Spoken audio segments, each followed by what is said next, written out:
दिन। राजा जनक एक दयालु, सच्चे प्रजापालक और ज्ञानवान और प्रजा के हित में सोचने वाले थे। माता लक्ष्मी सीता स्वरूप पाने के लिए तड़प रही थी। एक बार राजा जनक के बाग में काल पड़ गया। जनता त्राही त्राहीमाम होने लगी। राजा जनक के पास आई, बोली महाराज ऐसे ऐसे हमारा बाग भी सूख गया है, चारों ओर कलह हो रहा है, आप कुछ करिए। राजा ने राजसूय यज्ञ करवाया और यज्ञ से पता चला, उन्हें पंडितों ने बताया कि आप अपने बाग में यदि खुद हल चलाए तो आपका बाग संपन्न होगा और प्रजा सुखी होगी। राजा ने ऐसा ही, माता लक्ष्मी का आगमन था तो माता लक्ष्मी ने सारे पंडितों से ये बात पहले स्वप्न में भी कह दी थी।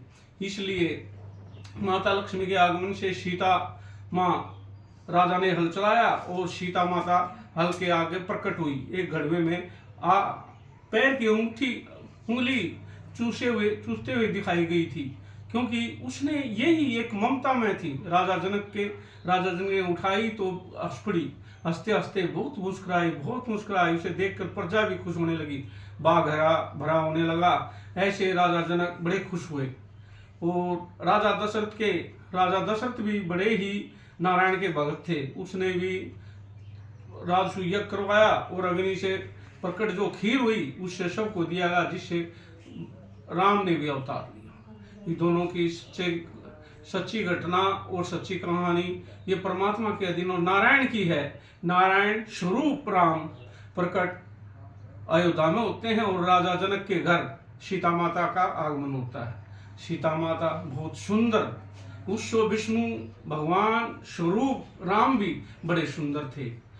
सीता माता गौर वर्ण, बड़ी सुंदर और हंसमुख देखकर सारी जनता राजा जनक के घर आ जाती थी। सोम ब्रह्मा भी जो बनाने वाले हैं, सृष्टि रचाने वाले हैं, वे भी सीता माता को देखने के लिए राजा जनक के घर आए।